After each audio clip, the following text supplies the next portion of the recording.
You tried to sneak that in there. I saw you did. I did. I was trying so hard. You tried to sneak some Mexican cha-cha talk into the open live, and nay. If you're looking for it, hang around. I'll tell you all about the Mexican cha-chas at the end of the show. Before we do that, it's Super Bowl week, baby. Super Bowl storylines, the best of them, coming at you. Super Bowl 55. Nope. This is the Nope. What is it? 60. Oh, what is LV? Is that what it is? 60. Okay. Ray's a fucking cunt tonight. Huh? LX. It's actually LX. I'll tell you what. That's the second time you've been corrected by a retard in the past 5 minutes. I don't want to be here. What was the other time? Why don't we start with some opening takes like we always do? Go ahead. Me?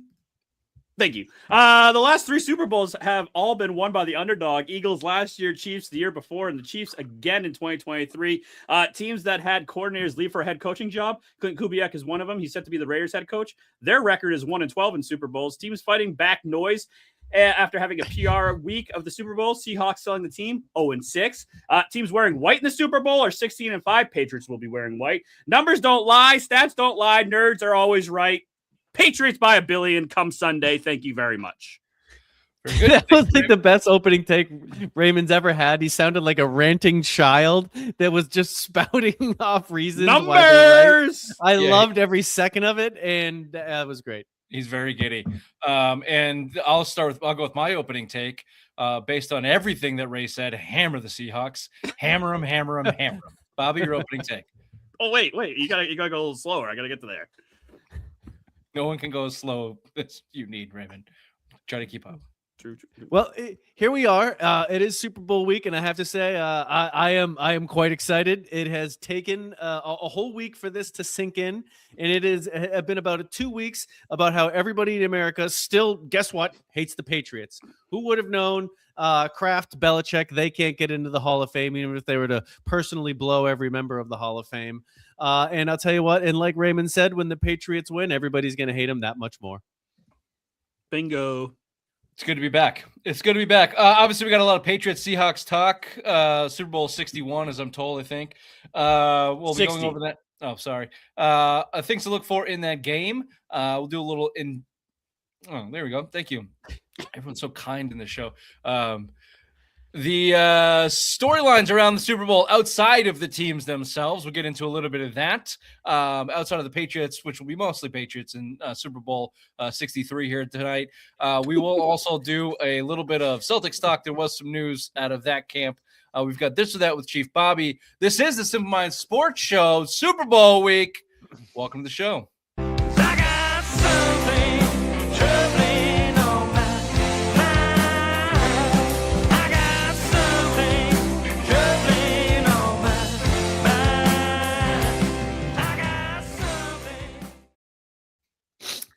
If you're watching on YouTube, Ray, this is 2 weeks in a row. Pretty bad. Let's try to step it up. Bobby, new room. I like that. You're welcome. Otherwise, listeners and viewers, if you are listening on your favorite podcast platform, rate, subscribe, review, tell your friends. As always, tell your mothers. That opening little graphic there that you did there, Ray, great job on that. Sincerely. Can I tell you what I have never been able to get into in all of the Super Bowl's pitches in? Super Bowl week. I don't give a shit about the stupid reporters that know nothing, that come and ask dumbass questions and media day and all that bullshit.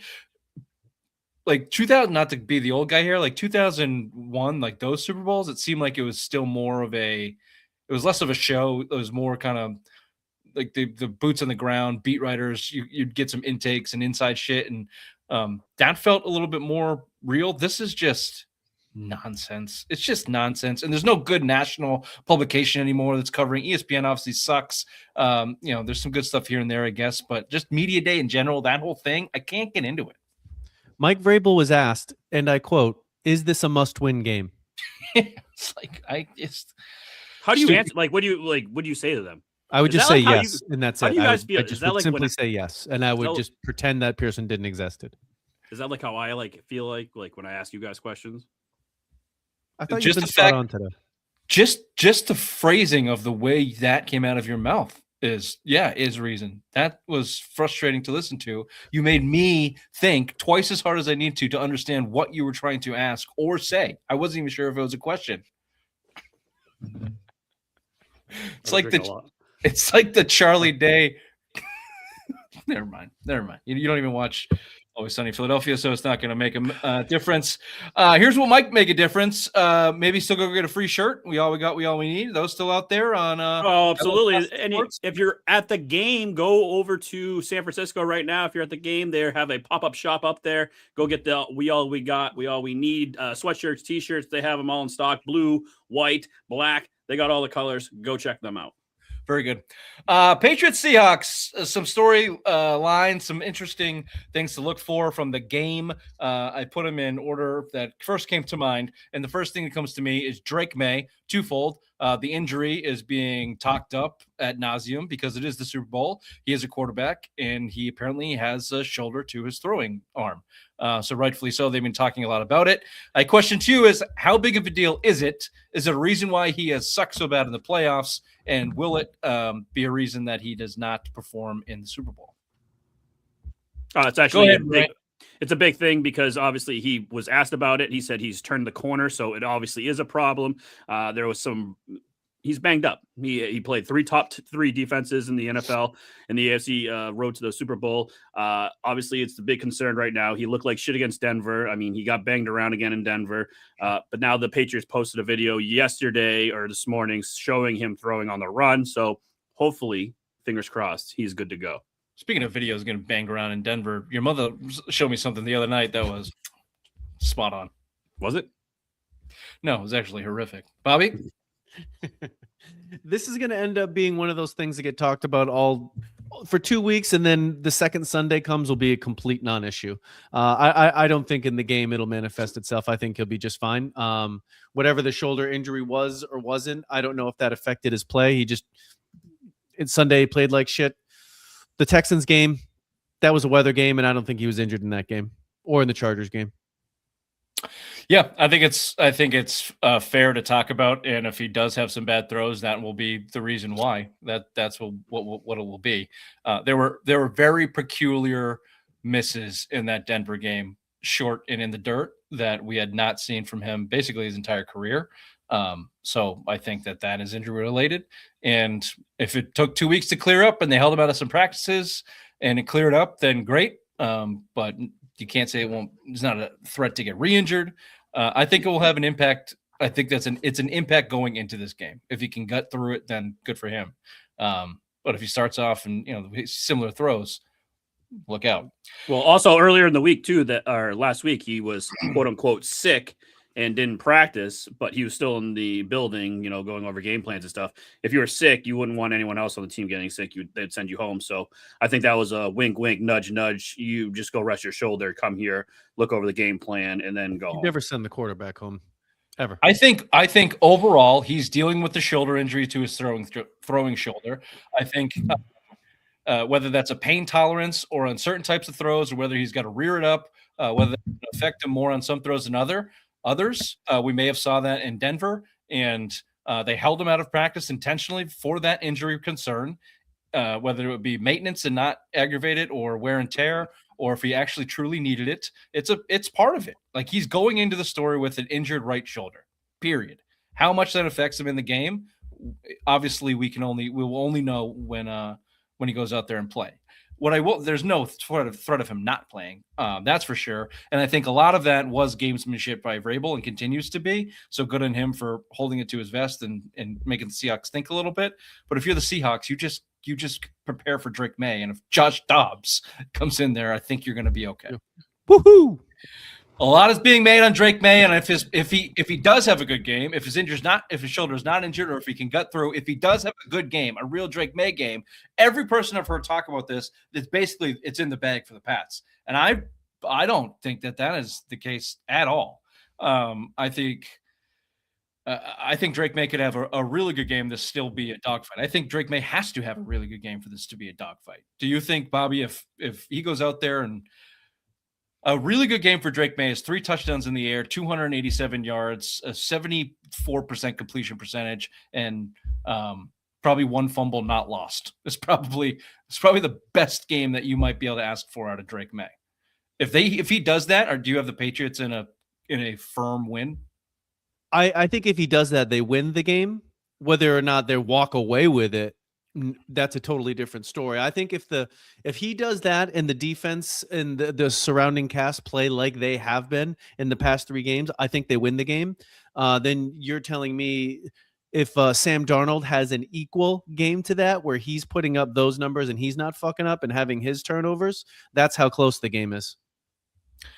Yeah, and Sam Darnold's obviously the big question mark there. We can get to him, but it's JSN. I mean, I don't know if they've played. JSN was the best wide receiver in football this year, so they haven't played a wide receiver as good as him. And can they stop him?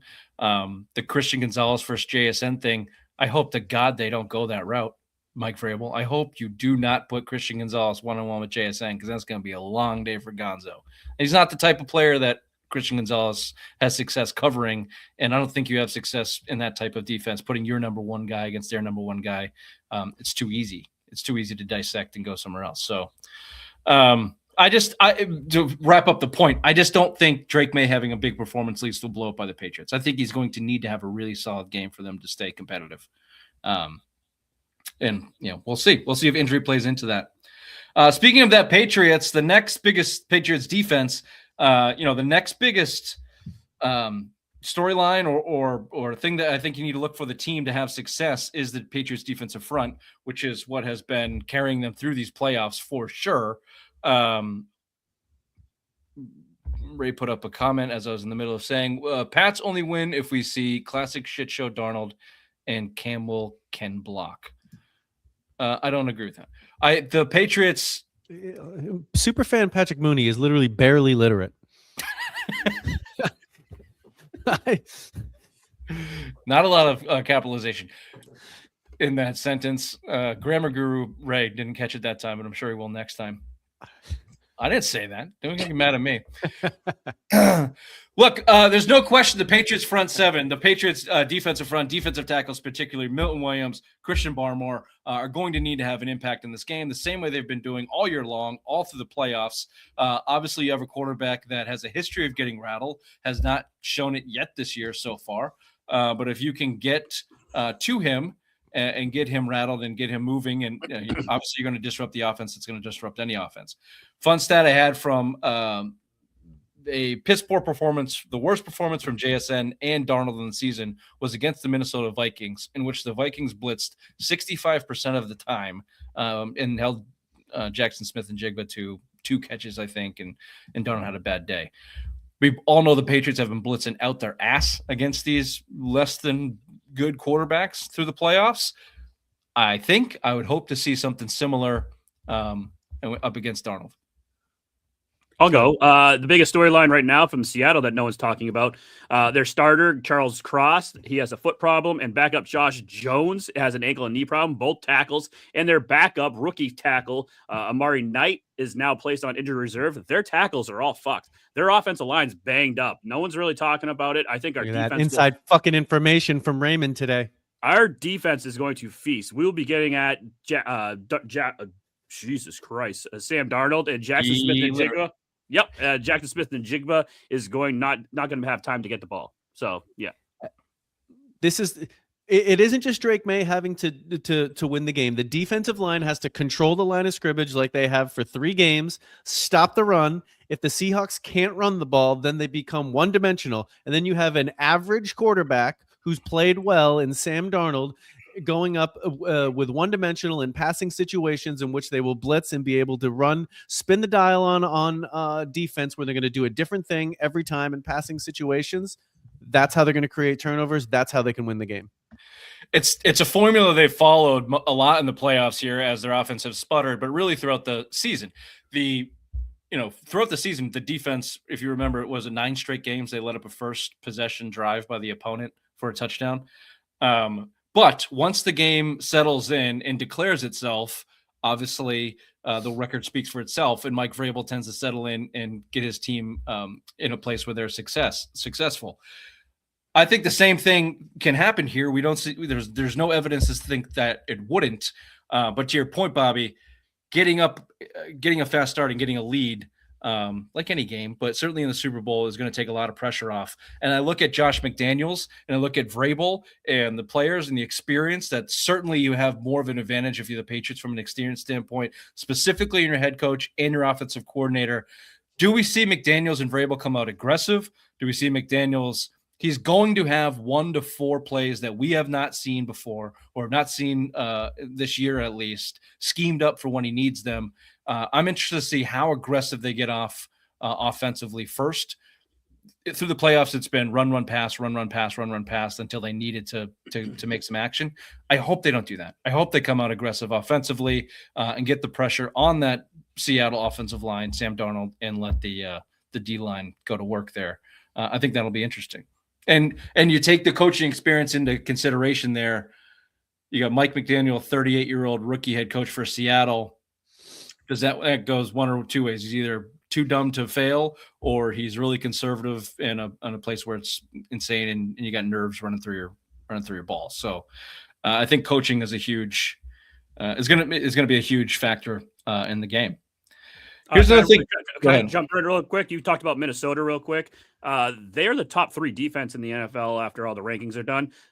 Seattle's path to the Super Bowl, they played the 49ers, who are 20th, and then they played the Rams, who are 17th. They really haven't played a defense like the Patriots yet in the postseason. So I'm kind of excited to see what they do. I think we can be like the Minnesota Vikings with the pressure that we can get to Sam Darnold. So I think it's something they haven't seen all playoff long, and is going to get to Sam Darnold. They're going to get after it.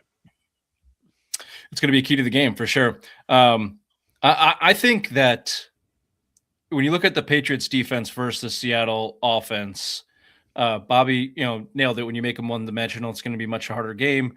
I like that. I think that's your strongest matchup from a Patriots standpoint. So the key for me really does come down to offense and how efficiently Drake May can play the game. And I look at Mike, obviously McDaniels, who I just mentioned, obviously May himself. But I also understand that the Seahawks defense is in the bottom 3 or bottom 5 in tight end coverage. Hunter Henry has been quiet as a mouse all playoffs in physical weather games, which is really not his deal. Should be a little bit more open, even though potential weather here in San Francisco, at least it's going to be a little chilly out there. But look for Hunter Henry to have a good game. The coverage secondary for the Seattle is excellent. Diggs has also been quiet. And then you got, Bourne and Hollins out there. We'll see what they can do, but I'm looking for a big game out of Henry. The other side of the ball, this is interesting to me. And Ray, you mentioned it. Clint Kubiak has already been rumored to be the next head coach of the Las Vegas Raiders. I haven't sent you $25 yet because he hasn't been approved. Like, he hasn't accepted it. Fair enough. Clint Kubiak, the offensive coordinator of the Seattle Seahawks, of the Mike Shanahan tree. Listen to Bedard today or yesterday, whatever it was, talking about that Shanahan offense versus the McDaniels offense in game and adjustments. The Shanahan offense does what it does. And if it can create opportunities within its offense, it exploits it. And obviously the efficiency of that offense is very good. And the success rate overall is very good. However, in big games, it is yet to break through outside of McVay when he got Stafford, right, and had a completely loaded roster. Shanahan has fell flat. And Bedard was talking about the fact that they didn't have answers mid-game when the defense shifts or makes adjustments. They basically kind of have to go back to the couple things that the Shanahan offense does versus the McDaniels offense, the Patriots, the Brady offense, which tends to adjust on the fly weekly. Quarterly. We see it in game. They completely change their tactics. That'll be interesting to me. If Darnold is under pressure, if they can't get things rolling, what can Kubiak dial up, if anything? Is there anything in that offense, in that bag, that they trust Sam Darnold to attack with? Because like you said, the Patriots are going to get him. They're going to get after him. There's going to be pressure there. All day long. Any thoughts on the secondary of Seattle and their coverage on May? Can they glean anything from these last playoff games and the poor performances, some copycat league shit from their secondary, making things confusing for them? Any inside information on that one there? Bingo bango? That's you. Me? Very good. Yeah. So, what's the comparison right now? For the best defense in the league is between Seattle and Houston. But the consensus is Houston has the better talent. Seattle has the better scheme. So pretty much Mike McDonald is known for having the best scheme with mixing up coverages. It isn't necessarily that their talent is there. They have very good talent, but they're constantly doing different and unique things on defense. So I think really more from a perspective of Drake May, I think really if he can be set up for success by McDaniels and by the coaching staff to understand what he's going to see or what he's potentially going to see, that's going to be helpful for him. That I really think he was more just overwhelmed by the defensive line talent that Denver faced. I don't think a strong secondary. If May can buy a few seconds to scramble off to the side, left or right, guys are going to uncover. It's always about line play. Yeah, it's a good point. If the talent of the secondary, if the talent of the Seattle Seahawks is based in their secondary, and you have a little bit of not an advantage, but it's not as big a disadvantage on the left side of the Patriots line in their rookies, Campbell and Wilson. If you can get Drake a little bit more settled in the pocket, off platform throws, he can fit in the tight windows, down the sideline, one-on-one coverage. These are the things that he's good at, especially when he's not getting his ass blown out like a Tuesday Irene's every other play with the rush coming from his left. Positive thoughts there. All right. Who are you most worried about in this game? I gave you a couple options to go with, but Ray, why don't you give me either your top guy or a couple guys who you're most worried about in the Patriots Hawkins. heading into the game? Jalen Hawkins. He's been lost in coverage. I mean, we shit on Christian Gonzalez all the time, but it's Jalen Hawkins. This guy against Cortland Sutton last week, 2 weeks ago, he was the one that gave up the touchdown. He was the reason why that 54-yard pass was completed. It's him. He's always the one. You always say they don't have a free safety on this team. That's the one I'm most worried about right now going into Super Bowl. Bobby? I would say the offensive line on the left side, Campbell and Wilson. Very good. Okay. Yeah, that's them. I would venture a guess the reason why is because they've sucked balls. Because I think May doesn't have a good pocket presence yet. He hasn't developed it. So if he gets someone on his lap quick, we've shown that he will put the ball on the ground. He's also has happy feet the past few weeks too. I'm most worried about Drake May. I think that has it's the most weighted player on the field on either side of the ball. He is the most important player in this game for either side. He has to perform, and he has not in the playoffs to date, more or less. So that gives me pause. That gives me worry. You put a shoulder injury on top of it, and the jitters we saw from him in Mile High in his first championship game. He's top of the list, because if he doesn't go out there and play, Jalen Hawkins can give up 100 touchdowns. If Drake May can't throw any, it doesn't matter. Can I put one that you didn't have on your list there? Yeah. Robert Spillane. I'm worried that if he can't go and his ankle is not 100%, he is the glue. I mean, like Bobby said, when Milton Williams and Robert Spillane weren't there, that Ren defense was atrocious. Spillane's going to take the biggest fucking pain-killing shot you've ever seen in your fucking life. He is going to be so doped up on whatever the fuck he can take, and he's going to play the game. And then his ankle might explode after the game, but none of us give a fuck after that. No, but he's going to get some reindeer juice or whatever the hell. Reindeer piss. Reindeer piss. He's going to strap an actual reindeer femur to his fucking ankle and go out there and fucking go get it done. Yeah, all right. Who are you not worried about? I'll give you Milton Williams and Barmore as the easiest ones. They're defensive tackles. Go somewhere else. Who else are you not worried about? Stephon Diggs. I think this is his moment. This is what he's been dreaming for. I remember when he lost to the Chiefs, he was standing out on midfield just to get it all in and be like, one day I'll be there. He's going to be there. He's going to be showing up, showing off. This is his time to shine. Like, this is what he wants to do. This is, how you have those divas receivers, they only want to get paid. This guy wants a fucking championship so goddamn bad. And I think he's going to ball out on Sunday. I have my doubts on Diggs, but go ahead, Bobby. Yeah, just in general, I'm not worried about anybody on the defense. I think the defense as a unit has shown up and performed. Hawkins he's probably the weakest link, but Yeah, I think that the defense is going to show up. I just more worry about if the offense can hold up their hand of the bargain and Over under 1.5 defensive DPIs for Carlton Davis. Over. under. They're not going to throw any flags in this game. You're Just saying the one. refs won't play a role in this game? Please. Just one 50-yard DPI for Carlton Davis. Yeah, it's going to be one 60-yard play, but yeah. Will lead to a touchdown, no big deal. And don't already start with the fucking ref conspiracy bullshit, you losers. You absolute dog shit losers. Oh, the refs are going to play. Shut the fuck up, especially in Super Bowls. Bobby's right. Refs almost never come into play in Super Bowls. Give me the list of game-changing calls from Super I've been Bowls. right all fucking show. Outside of your complimentary comments for Ray, I don't disagree with you. All right, let's take a quick break and throw to the headlines with the obvious one.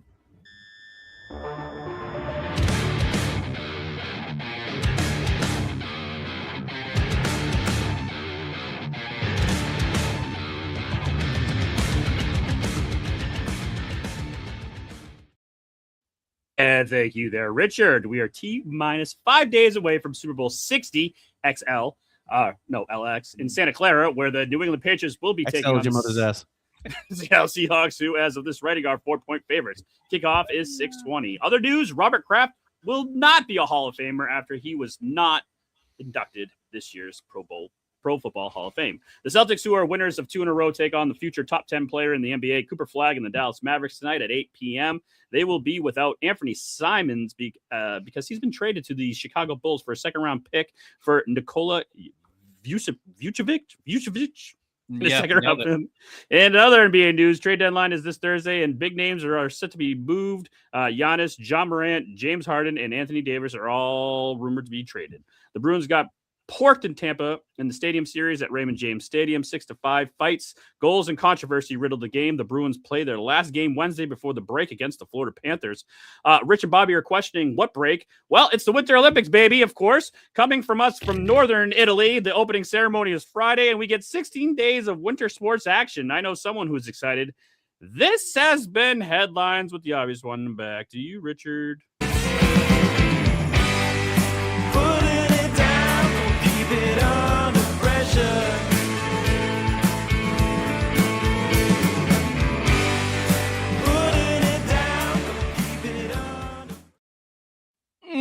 Okay, a couple things outside the game. I will say Bobby has been good. Ray, not great. I have also not been great, but I do have nice chachas. I have been tapped out for 4 days, so I have an excuse.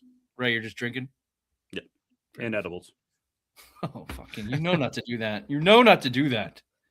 It's been a day. I'm sorry. It's a real useless bag of milk when you do those things. I know. Speaking of useless bags of milk, this city, San Francisco, Santa Clara, where all of media and everything is being held in San Francisco. In potential weather game, is this city? Why do they keep putting Super Bowls in San Francisco? Because you build a brand new stadium, state of the art, you get a Super Bowl.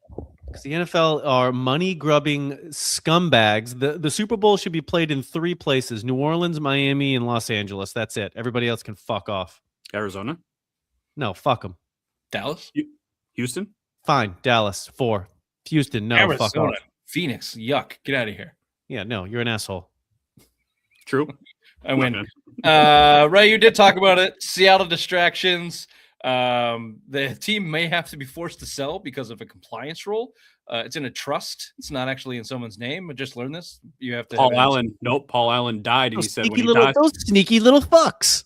When he died, he said he wanted to sell the team, and all the shares go to charities. So now they're doing it. I don't think that is confirmed. That is confirmed. I don't. I just Googled it before the show. I Kind don't of like think how you. they're not confirming anything before the Super Bowl. But that's what it was in his will. But that was in his will. Like when he dies, he's supposed the kids are supposed to sell the team and give the shares to charity.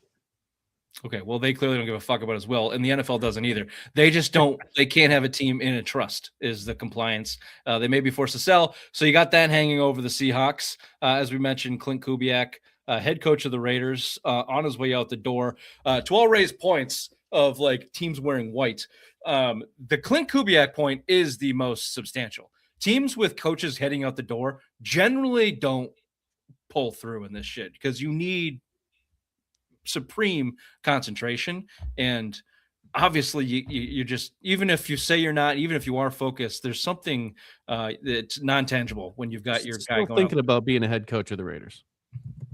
How much that's going to suck, and the next job he's going to have to get 3 years from now when he gets fired. This one's crawling up my ass too. The quote Sam Darnold redemption story. If the Seahawks win this game, is Sam Darnold all of a sudden going to be considered a top quarterback in the league? No. The Sam Darnold redemption story. He's a guy that has bounced around the league, has had two decent good seasons with excellent offensive programs in Minnesota and now here in Seattle. And yes, this Seattle transition has been more surprising than not, for sure. But it's not like he's some Cinderella guy. He's just a journeyman that's on a good team in my eyes. There's too much being made of the Sam Darnold redemption. Well, it's all going to be for naught when Drake May rolls out his massive hog on him. I don't like your guys' confidence here. I don't like it at all. I like more of a negative. You're muted, dumbass. I like more of a negative show with still muted. Click the button, buddy. I did click the button, buddy. Got it. You got it now, Chief. I said I'm not a fucking pussy ass bitch like you. That's what. Well, yeah, Christmas sales are not good. They don't look good on you. Super Bowl 49 rematch. That has I got nothing to do with that either. Stupid. That's more the fans. Just keep showing them the Malcolm Butler interception. Get the fans all riled up, crying in their soup. The other one that comes out of New England, this team reminding you of the 2001 Patriots. No. Yes. No. Not in the fucking least. They got top 3 quarterback. Tom Brady took over for their $100 million man out of nowhere. Go, Bobby. Yeah, Patriots were 14-3 in 2001. They were what, like 9-7, 10-6, I think. Yeah, 10-6. Yeah, it was just totally different team thing. You also have 20 years of dominance, like right here behind you in the rear view with this team. Yeah. Bobby said in the opening take, everyone still hates you. 2001 was like, why are these guys here? No. Yeah, but I think they're talking about the underdog, the whole underdog story. We're underdogs. We shouldn't have been here. We should have lost to Texas. We should have lost to the Broncos.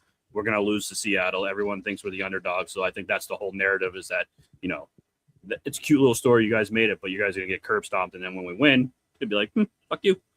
I mean, that's a cool story. It's a pretty big stretch to comparing it to 2001, where they were just underdogs in the Super Bowl, and I don't see it, and I think it's dumb. I'd like no one to speak about it ever again.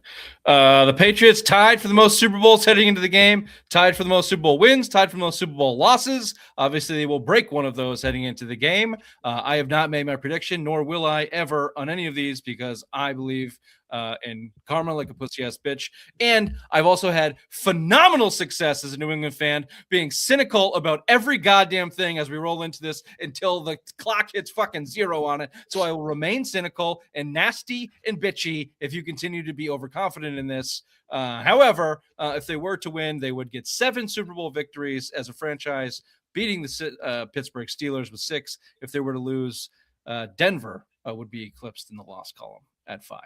Well, don't worry, we'll be 7. Robert Kraft found out this week, also snubbed to the Hall of Fame. To piggyback onto Bill Belichick being snubbed to the Hall of Fame, at this point, it's just grotesque. They're going to tell Brady to fuck off next. That's what I'm saying, though. That's what I said in the text exchange. They're trying to make that a story. Should Brady be worried? I just think there are a handful of slimy, no good, spiteful douchebags in that room. I don't remember his name. You can look it up. It was on the Ryan Russillo show. One of the voters did an interview with Ryan Russillo, and he was like, look, it's bad. The whole system's bad. The whole thing is just corrupt with old crotchety fucks, and it really has to be. He's like, I've tried to quit 1,000 times, but I think I can change it from within. That whole thing. He just admitted that the whole thing is nonsense, and of course it is. Belichick was, I mean, that was beyond the pale. Funny, but also dumb. Kraft, they've been stringing this guy along. He will not get in until he dies. They're gonna Pete Rose this fucking guy. Bobby. Well, if it's a trade for the title, we'll see. Whatever. He might do it. Here's some good news. Terrell Williams, the defensive coordinator of the Patriots, Stephen A. Smith is listening. He did not coordinate the Patriots defense on the sideline this year because he was battling prostate cancer, and he is now cancer-free. So that's good. Well done. That's nice news. And then just to kick it off, the Bad Bunny halftime show is making a lot of noise. So to combat that, they are doing an alternative halftime show brought to you by Turning Point USA, featuring Kid Rock, something called Brantley Gilbert, and some little bitch named Lee Price, I think. I know nothing about these people. Your thoughts on this? Which halftime show will you be enjoying this Super Bowl? I will be walking from my neighbor's house to my house to watch the second half. That's what I'll be watching. If you're interested in alternative things, please see Raymond's Alternative Lifestyle. Maybe you'll be interested in that. There's one more story. There's one more storyline that no one's talking about. Mike Vrabel, when he was coach of the Tennessee Titans, made this bold prediction or bold statement. Would you cut your dick off for a Super Bowl? Oh, been married 20 years. Yeah, probably. You've got 3. As a player. You guys will be married for 20 years one day. Would you? If you won't need it. If you came home holding a bag of ice, and Jen was like, "Oh, honey, what'd you do?" She'd be like, I thought you already got fixed. I made the ultimate sacrifice. I had to cut my dick off, honey. We're gonna win a Super Bowl. She'd be like, all right. Or would she be upset? She'd probably be on board. She would be like, do you want me to do it? You want to do it now? Braves, he's a man's man. Yep. Do you want me to do it? There you go. Do you have a prediction? What's your prediction? Super Bowl 62. Patriots 32, Seahawks 24. 32? When the fuck has anybody scored 32 points? That's the dumbest fucking score. There's like 18 field goals. I love how mad Bobby got it. That's stupid ass prediction. I think it's a low scoring game. I say 2016 Patriots. Very good. I think Pats might get lucky to win this one. Squeak it out. We'll be right back with a little alternate programming, Ray's alternate lifestyle, right after this.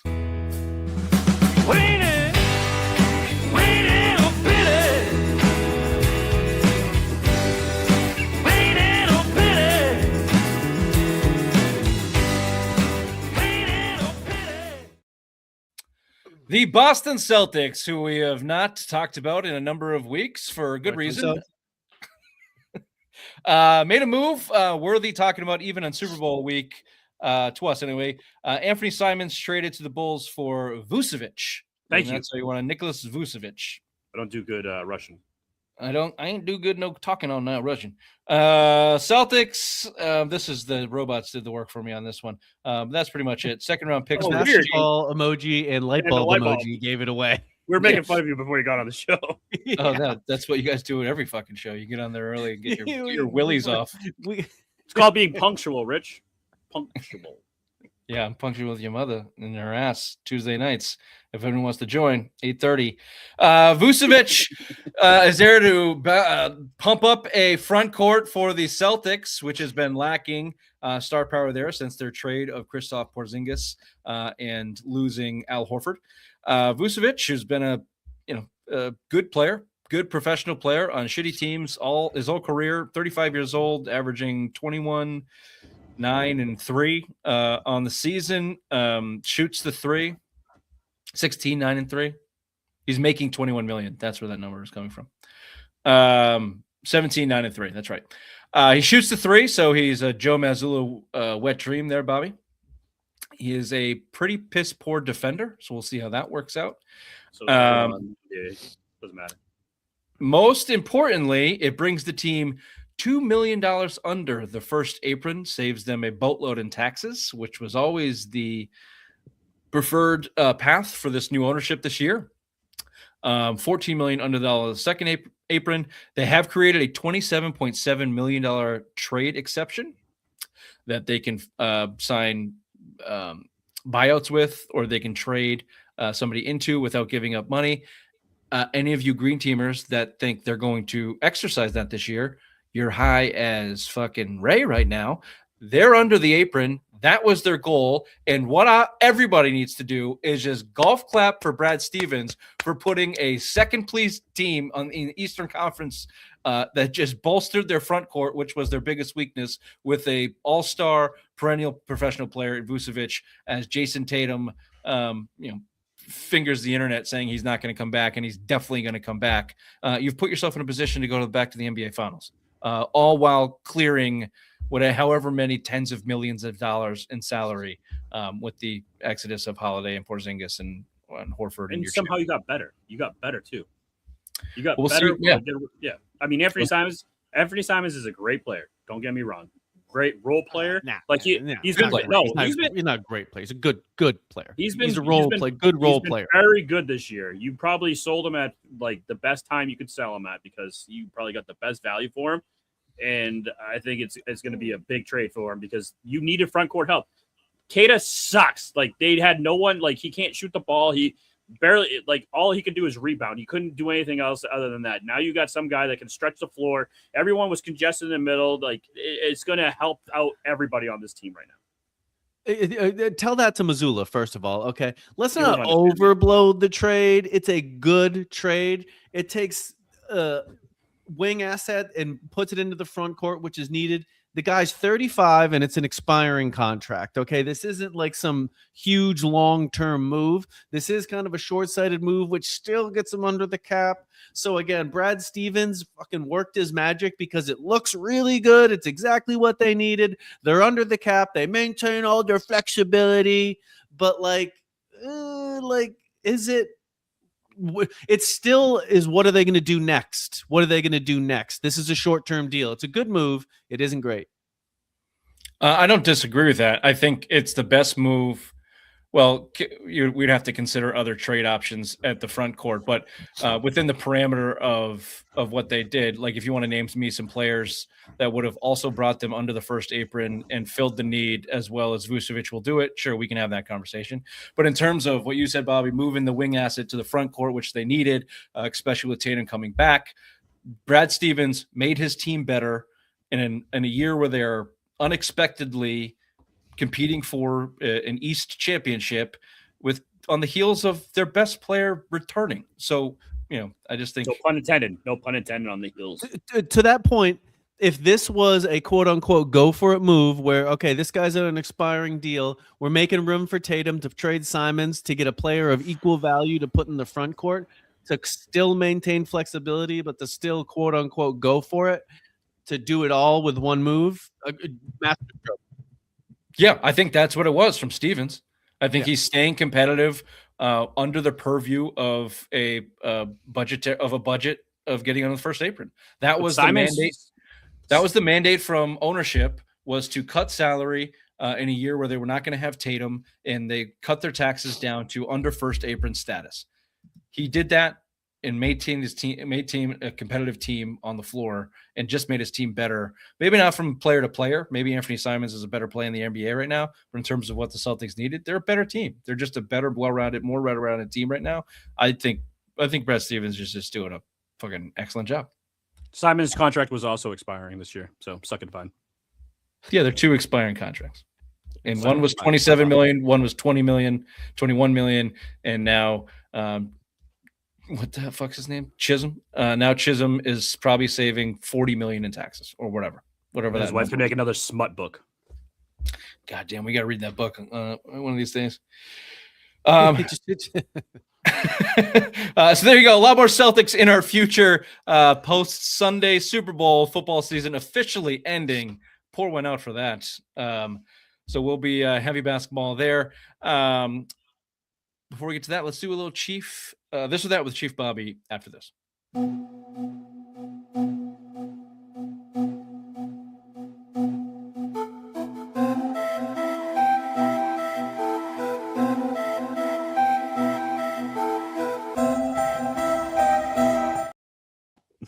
Some of the finest video art on the internet right now. Really is. It's fine work. I've never heard it called video art before. This is pretty good. Yeah. Now you have. So picture this: you're about to read the smut book and try to get into the mood. So you have some fruit with to get yourself a little bit of a taste here, would you rather have blueberries or strawberries? Fruit is an aphrodisiac. Natural Cool. sugars. Yeah. Give me some strawberries, Bobby. I can just imagine your mom just fucking posting those. Yeah. The answer is blueberries. Blueberries is the better of choice. In your scenario, it's definitely strawberries. On the day-to-day, it's blueberries. Handful of blueberries in the morning, chef's kiss. But in your smut scenario with your mother's ass, In the smut scenario, I'll give you. In the smut scenario, the strawberry. Yeah, fine. All right. The picture you were Day-to-day painting blueberry, is if we're gonna- strawberries. Yes, if it's day to day, it's blueberries. The But if smut it's scenario was just a strawberries. transition there at the end. I yeah. got you. No, nice transition. It backfired on you. Move on. Yeah, very good. You can only shower or wash yourself in any way once a week, or you can Done. only change your clothes once a week. Ooh. Hmm. Wait, you can shower all the time. I'd rather shower all the I'll time. stay in the. Give me the same clothes. Fuck yeah, it. I'd rather shower. So give me the same clothes every day. I'll just buy some dope threads. I'll look sick every day. That'll be great. I'll buy different pair. I've had packets of underwear every week. Fuck yeah. I'll be careful. Try not to spill. I think that's probably the most. I think that's probably the most sane move. Yeah. Yeah. This one's I like this question. You can have Amazon deliveries and deliveries of any kind, but they come in a very big, heavy metal box, which you then have to dispose of some way. I don't know how. Or you have to go to the store to get all your bullshit. Give me that big metal box. Store. Give me that metal box. Am I ain't guaranteed going the out store's loud. going to have what I want? Because stores don't even have shit anymore. Can I get what I want at the store? Yeah, No. you can get what you want at the store. Yeah, No. store all day. Store all day. Fuck your metal box. Everything comes in a metal box, like just all the time. Everything's, Imagine the amount of fucking cardboard I have at this house drives me utterly fucking insane. I want that's to where it came shoot from. somebody. I'm constantly putting cardboard in the fucking garbage just to get rid of it. It is overflowing.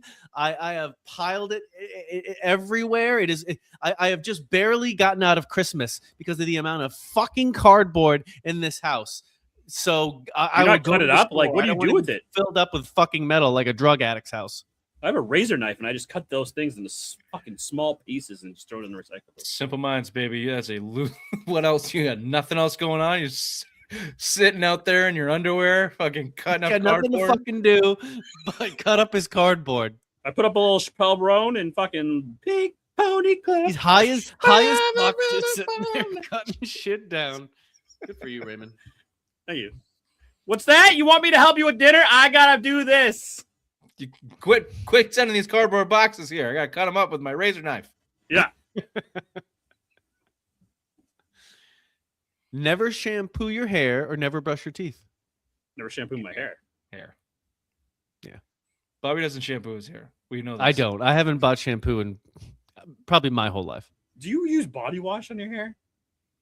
I don't wash my hair. I just if water touches it, that's fine, but no. Do you go swimming? Mostly in your mother's ass.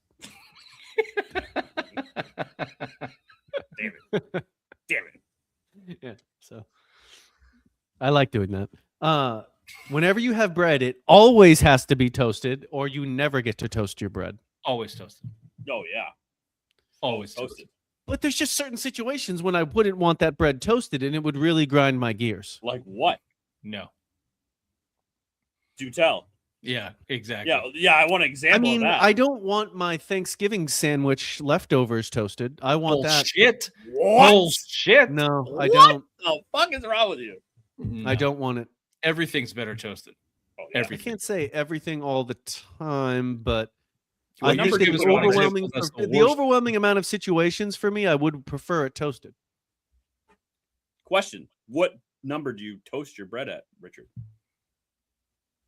Like I in don't the think we all have the same toaster. yeah, we're not. Well, living I'm just saying, in like, do you Europe. want it like burnt, or do you like it like medium? No, or do it's you a like it, medium. Like, fairly? It's a medium high burnt. It's like just over. It's got to have a little bit of squish Yep. in the middle. Yeah. You want it just right. Like your mother's Oh, ass. my fucking bread all fucked up.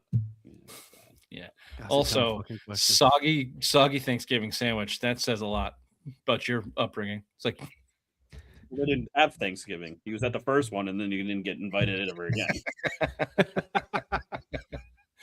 that's better. I was just talking about his mother's big saggy ass, but that's Whatever. play. Ray, I swim in your mother's ass. You can't take medicine when you're sick, or you can't fix things when they break. Can't take medicine when I'm sick. Yeah, I would rather No. I can't fix things. I'll just. Yeah, I'll what just get somebody to are you fix it. afraid you're gonna die? I will take medicine. Yeah. Give me the I never medicine. get sick. I never get sick. I don't need medicine. I want things fixed. I don't want to live around a bunch of broken shit like a Poe person. Oh, the day Bobby gets the old pancreatic boo boo. He's gonna want that doctor. What a stupid answer. Well, whatever. You can't just have fix BDs. everything You have yourself. BDs. That's why you had to take medicine. You can't fix everything yourself. I don't want He's around Native American. He can do around anything. a bunch of broken. Like when your shit transmission like shits the bed, you got to call somebody anyway. Yeah, it's But called fucking Geronimo, and he takes the horse. when your fucking herpes flare up again, you're gonna want some antibiotics, Rob. I don't give a fuck. It doesn't bother me. I'm used to it by now. Yep. It's like just an extra throbbing when you have a boner. It just gives it like a little bit more life down there. A little fire, You wouldn't know about that though. a little sauce. Pussy. Have to carry around a 50-pound bag of sand everywhere or carry a purse around your shoulders. 50-pound bag of sand.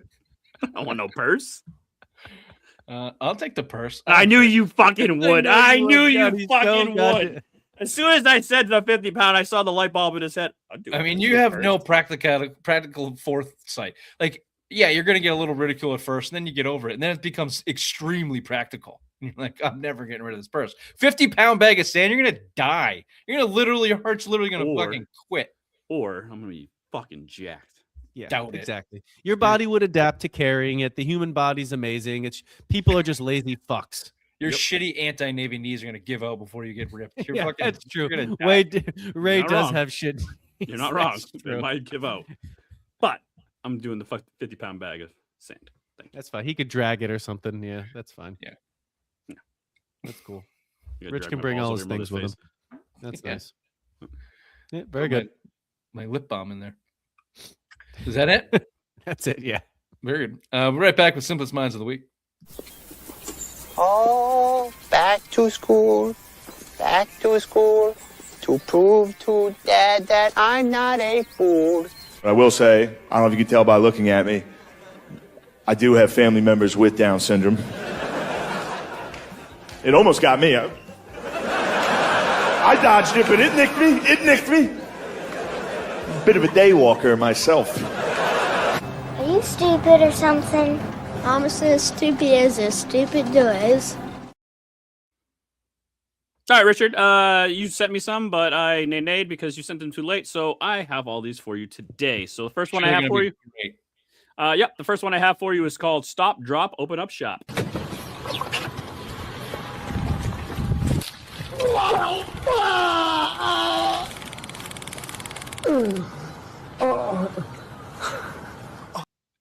Can you watch his butthole fucking tighten up when he does that?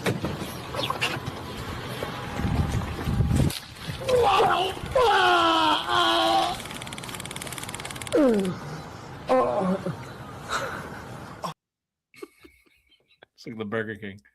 That's an old one. That's a good one. That's an oldie. Next one I have for you is called Mo Money, Mo Problems. I would never in a million years teach my girls that they have to grow up to be reliant on a man, as you can well imagine. I would never teach my son that he That's should be wonderful. attracted But Tracy, you're to the a same one. You're the same one who bragged that she's so strong and so tough and doesn't need a man's money. Yet you're taking alimony. I have 3 children. Okay, Mark. You know what? So, Lauren, but this you don't is need a man's all money. right, well, that's it. No, nothing. Nothing on that one. I have 3 children. Nothing, Richard. Nothing on that one. All right. Next one. Next one I have for you is called Needle in a Haystack. I don't usually ship for a crowd.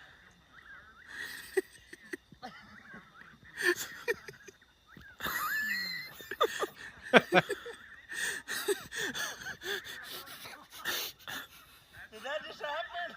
That happened. It's very good. Sorry. Next one I have for you is called Fly Like an Eagle.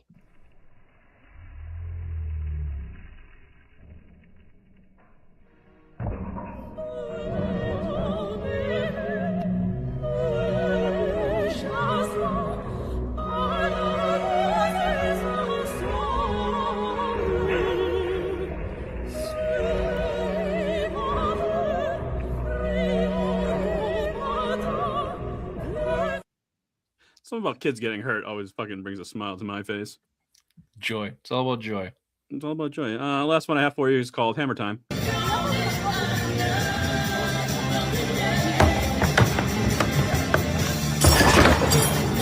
What a fucking loser. That guy's good. That's it. This has been Semi Sports Show Friday Rewind live Tuesday, February 3rd, Super Bowl week, Super Bowl 61. Everybody knows it. Patriots, Seahawks. We'll see who comes out to the victor. We'll see you next week. We'll see you next Tuesday. God wills it.